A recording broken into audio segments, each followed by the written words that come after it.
In today's world, it's not hard to find someone who's obsessed with their own reflection, even if there's no mirror. Around the age of social media, influencer culture, and constant validation has turned the spotlight inward, creating a generation that's increasingly consumed by self-image. But beneath the filters, the polished captions, and the curated lives lies something deeper, something more dangerous. Narcissism isn't just a personality trait anymore. It's becoming a psychological epidemic. And the scariest part, most people don't even know they're infected. We've glamorized self-obsession. We call it confidence. We mistake arrogance for ambition. We celebrate those who shout the loudest, demand attention, and dominate the room. But true narcissism runs deeper than surface-level arrogance.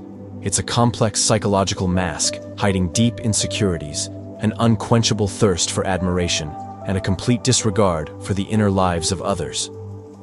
At its core, narcissism isn't about loving yourself, it's about needing others to love a version of you that doesn't even exist. The roots of narcissism are often planted early. Many narcissists are not born, they're made. Children raised in environments of overvaluation, emotional neglect, or conditional love may learn to construct a false self as a way to survive. Some grow up being told they're special and above others, while others learn that love only comes when they perform, succeed, or impress. Either way, they internalize one message: my value is based on how others see me.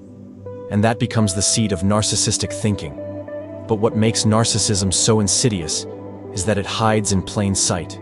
It wears a smile, it charms, it seduces. Narcissists often come across as confident, charismatic, even generous, at least at first. But behind the mask is a deep void, a fragile ego that needs constant feeding. Relationships aren't connections. They're mirrors. People aren't individuals. They're sources of admiration, validation supply. And the moment someone stops feeding that ego, they're discarded like yesterday's news.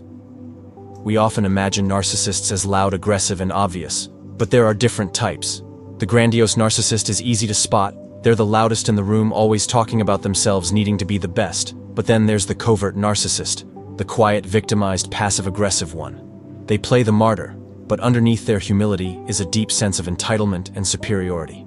They manipulate through guilt, not intimidation, and because they seem so vulnerable, they're even more dangerous because you don't see them coming. This epidemic isn't just personal, it's cultural. We live in a society that rewards narcissistic traits.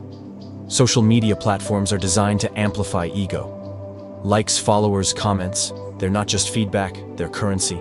And the more provocative, dramatic, or self-aggrandizing you are, the more attention you get.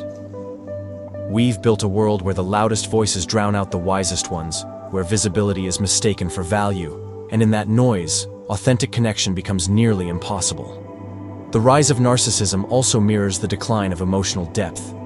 When everyone's performing for attention, who's actually listening? Who's showing up without an agenda? Narcissism destroys empathy. It makes relationships transactional. Every gesture has a motive, every compliment has a price. And if you've ever been close to a true narcissist, you know the emotional toll it takes. You question your worth, you doubt your memory, you feel like you're not enough, no matter how hard you try. That's not love, that's psychological warfare. But perhaps the most alarming part of this epidemic is how normalized it's become. We laugh at narcissistic behavior, we meme it, we vote for it, we sleep with it, we excuse it because it's entertaining, powerful, successful. But power without empathy is tyranny. Success without self-awareness is a facade. And when narcissism becomes the cultural standard, authenticity becomes a rebellion. What makes narcissism so difficult to confront is that it doesn't just live in other people, it can live in us too. We all have narcissistic tendencies, we all crave attention, we all want to be admired. But the line between healthy self-esteem and pathological narcissism is thin and crossed more often than we realize. When your identity is built on how others perceive you rather than who you truly are, you become a prisoner of performance. And the more you perform, the more disconnected you become from others and from yourself. This disconnection is the true cost of narcissism. Beneath the confidence is isolation.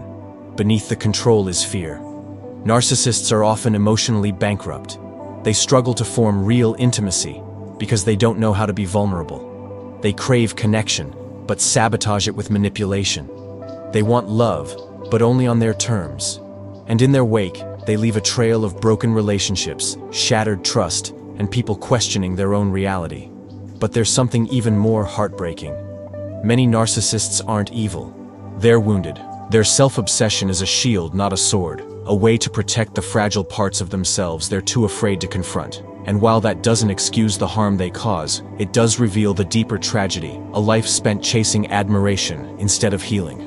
An existence so focused on image that the person beneath it never gets to fully live. This is the dark heart of the modern epidemic. A psychological condition disguised as confidence. A cultural sickness masquerading as success. Narcissism isn't just about ego, it's about emptiness.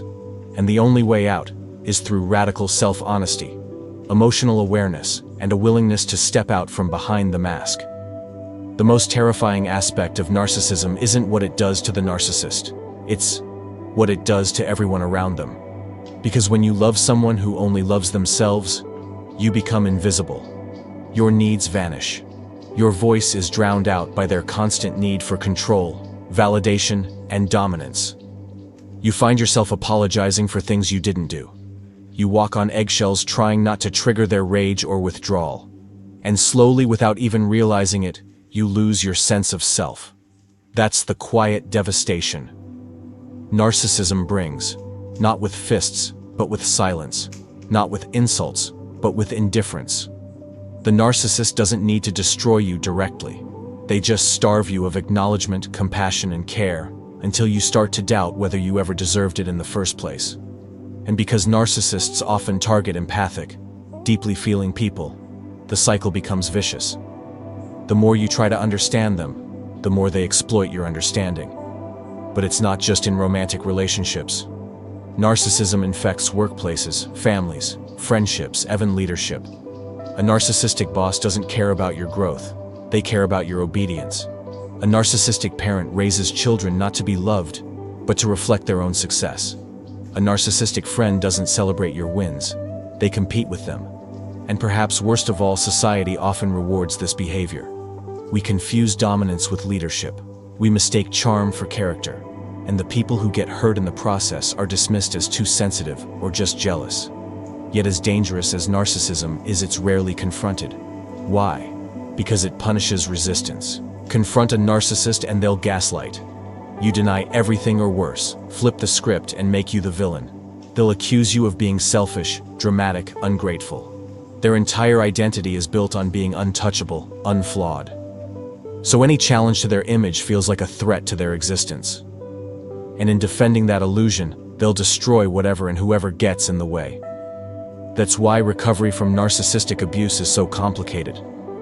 It's not just about walking away. It's about rebuilding your identity from the ground up. It's about learning to trust your instincts again after years of being told they were wrong. It's about understanding that love isn't supposed to feel like confusion, fear, or shame. And most of all, it's about realizing that the way someone treats you is never your fault when their entire existence revolves around serving only themselves. But here's the twist: our modern culture doesn't just enable narcissism, it breeds it.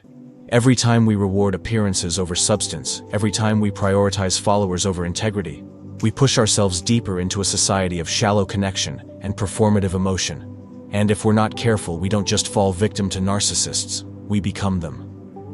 Because when everything becomes about optics, we lose our grip on what's real. The antidote to narcissism isn't more confidence, it's humility, it's self-awareness, it's the quiet strength to admit we don't have all the answers, it's the courage to sit with discomfort instead of covering it up with ego. True psychological maturity doesn't demand attention. Earns respect, it doesn't scream, "Look at me." It whispers, "I see you," and in a world full of narcissistic noise, that kind of presence is revolutionary. We need to stop glorifying the mask, stop mistaking bravado for bravery. A real man doesn't need to dominate to feel strong. A real woman doesn't need to manipulate to feel valued. True confidence is grounded in empathy, not ego, in connection, not conquest. And until we stop celebrating the loudest voice in the room and start listening for the most honest one, this epidemic will keep growing. The truth is, narcissism will always exist, but how much power we give it, that's up to us. We can choose to stop feeding it, stop falling for the charm, stop mistaking attention for affection, and instead, Start building a culture that values depth, authenticity, and accountability. A world where being seen doesn't mean losing yourself. A world where success isn't defined by applause, but by the lives we touch when no one's watching. Because the opposite of narcissism isn't insecurity, it's presence. It's being rooted enough in yourself that you don't need to dominate, deceive, or destroy others to feel worthy. It's knowing that the most powerful thing you can offer this world is your truest, most unfiltered self. And no amount of likes, praise, or admiration can replace that kind of truth. If this message resonated with you, if you've ever felt the sting of narcissism or the struggle to reclaim your identity in its shadow, know this: you're not alone, and more importantly, you're not powerless. Awareness is the first step, boundaries are the next, and healing, though slow, is always possible. So if you're tired of living in a world that rewards the mask more than the man, the image more than the soul, you're in the right place. This channel is dedicated to truth, growth, and the kind of inner strength that can't be faked. So hit that subscribe button, join the tribe, and let's keep pulling back the curtain on the lies we've been sold. Because in a culture addicted to narcissism, the most radical act is to be real.